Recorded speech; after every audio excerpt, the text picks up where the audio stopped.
of the SPR is how to be reasonably certain that a patient is not pregnant. And I feel like this comes up a lot, right? Someone comes to our office and they're like, yeah, I'm ready to talk about contraception. I'm ready to go. And then it's like, okay, you ask about last menstrual period, you asked about medical conditions that might be contraindications to some of the methods, and then you ask about last unprotected sex. And if it's kind of less than 2 weeks ago, you're like, oh, well, maybe they're pregnant right now. So you're sort of like, oh, what do we do? And the SPR gives us some guidance, but what is your kind of practical approach of being reasonably certain that a patient is not pregnant? Yes.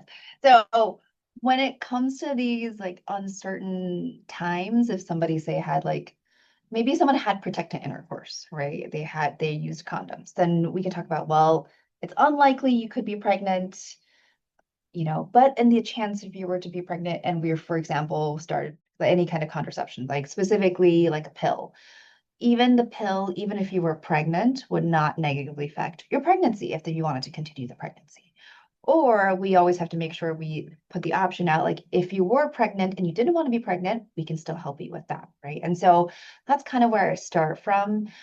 If for someone, example, knew they had unprotected intercourse, then I'm a little bit more cautious. So I still say like, hey, you could be pregnant if you did ovulate. There are certain kinds that like I would shy away from starting. Maybe I would shy away from starting an IUD or placing an IUD the same day. That being said, I have plenty of times did a pregnancy test in the office and placed an IUD.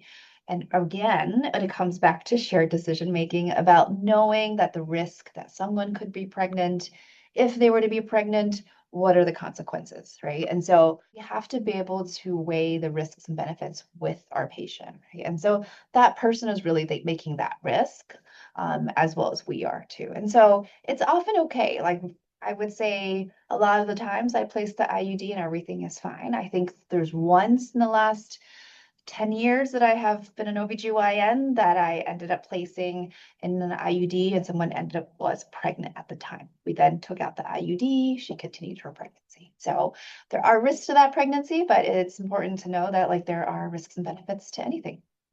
That also reminds me of, the IUDs and how they can be emergency contraception. So we know that the copper IUD is labeled as emergency contraception, but we also know that data supports one of the particular levonorgestrel IUDs as being effective emergency contraception and then contraception. Exactly. And so in those circumstances, if they've had unprotected intercourse in the last 5 days, that would be a really great method of emergency contraception and ongoing contraception. Oftentimes it's really hard for patients to like come into the office if it's a weekend, etc. So it can't always occur, but it is a nice option to have. So the takeaway here is that there are many ways to be reasonably certain that a patient is not pregnant. That said, there are many scenarios where the patient could be pregnant.